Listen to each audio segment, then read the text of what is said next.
This free step-by-step video comes to you directly from Haynes. You can complete more than 200 jobs on this vehicle when you purchase the complete Haynes online manual at haynes.com.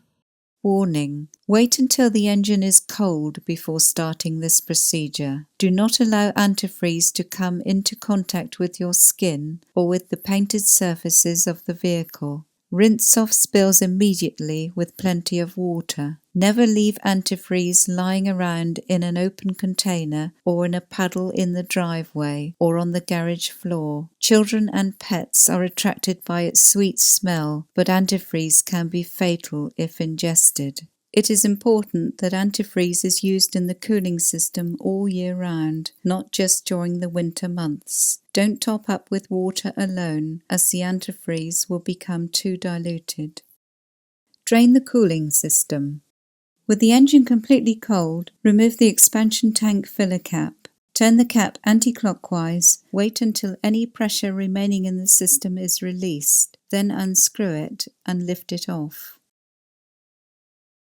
Remove the engine cover by pulling the front firmly upwards to disengage the grommets, then slide the cover outwards.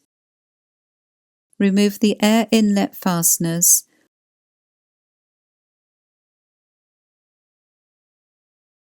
Then slide the cover towards the engine and disengage the tube leading to the air filter to remove it. Remove the engine undershield and panel beneath the intercooler and radiator. No drain plug or tap is fitted to the radiator. Bleed screws may be fitted to the coolant expansion tank, coolant return hose, or EGR cooler according to model. Open the bleed screws where applicable. Position a suitable container beneath the lower radiator hose from which the coolant will be drained. Release the clamp and disconnect the radiator lower hose. Allow the coolant time to drain completely into the container. Once all the coolant has drained, remove the container and dispose of the used antifreeze properly. Release the clamps and disconnect the coolant hoses from the thermostat housing.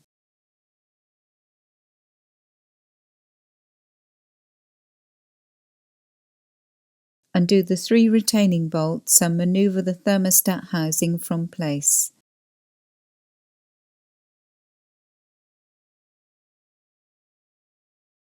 Remove the thermostat from the housing. Note how the thermostat locates in the housing. Renew the housing seal.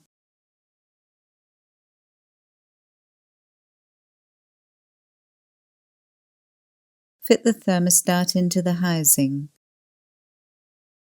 Ensuring that the mating surfaces are clean and free of old gasket material, refit the housing onto the mounting surface on the engine and install the housing bolts. Tighten the housing mounting bolts to 10 Nm.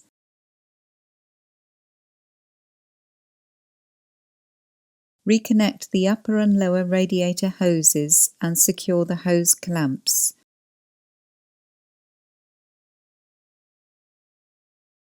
Refill the cooling system. Before attempting to fill the cooling system, make sure that all hoses and clips are in good condition and that the clips are tight. Note that an antifreeze mixture must be used all year round to prevent corrosion of the engine components. BMW insists that the cooling system is not filled with used coolant. Slacken the bleed screws. Turn on the ignition without starting the engine and set the heater control to maximum temperature with the fan speed set to low. This opens the heating valves. Fill the system by pouring the coolant slowly into the expansion tank to prevent airlocks from forming. Ensure that the bleed screws are open. Begin by pouring in a couple of litres of water, followed by the correct quantity of antifreeze. Then top up with more water.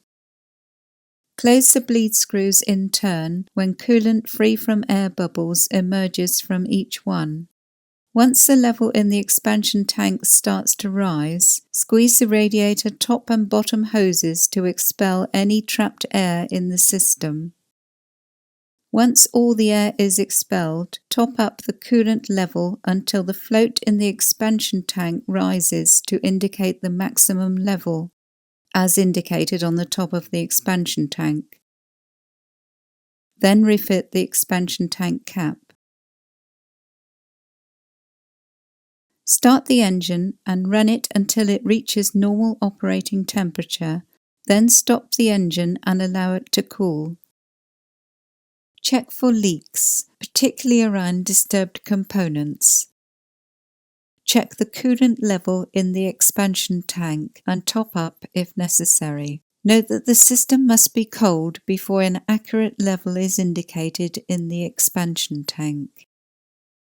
Refit the engine undershield and panel beneath the intercooler and radiator. Refit the air inlet, connecting the tube near the air filter and securing the necessary fasteners. Refit the engine cover by first sliding in the tabs at the rear of the engine, then aligning the grommets and pushing the front of the cover downwards at both ends to secure it.